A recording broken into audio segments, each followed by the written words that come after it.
Welcome to video 9 of our low-code application development training series. In our previous videos, we got acquainted with the form builder and its possibilities. Now in this video, we will easily create several types of data entry forms for the system entities. As you might remember from our last session, the eForms section provides us with the capability to design and modify data entry forms for our main entities. Let us create a data entry form for the complaint main entity. To make an edit form, we will head to the eForms section. Clicking on the New Form action button in the top right corner of the screen opens the menu where we will choose the form type. For us, it is a new form. In the Create Form pop-up, we will pick the entity, in this case, complaint, and select the Edit Radio button for the form type. Let us name it Complaint Edit Form, and if necessary, add a description. Click the Create button to finalize the process of creating a new data entry form. The system will navigate us to a workspace where we will design our form, configuring its appearance and other settings to align with specific data entry requirements. Here we can define the form structure with easy-to-use drag-and-drop functionality that has the layout and flexibility the users need. Let us continue to create the editing form for the complaint entity. To begin, we will incorporate a header onto our form. We will have a variety of header options available, so let us choose one that suits our needs. Simply grab the selected header, drag it and drop it onto the form.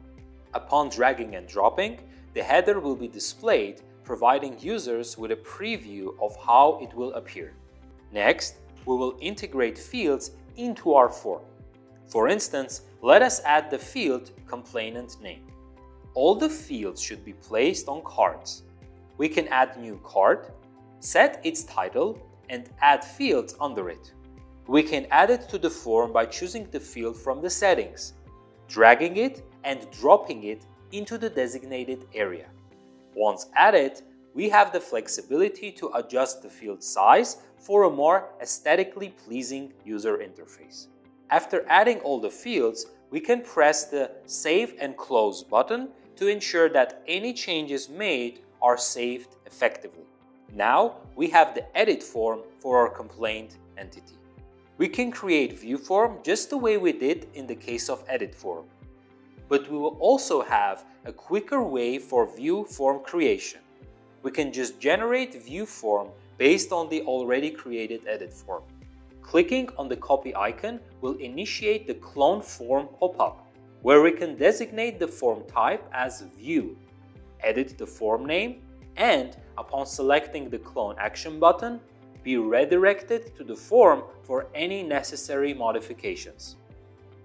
The system will automatically generate view form and replace input controls from edit form with corresponding label or other read-only mode controls in the view form.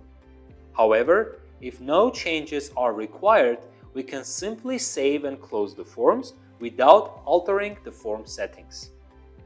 In conclusion, we have successfully navigated through the process of crafting data entry forms for the complaint entity in this instructional video.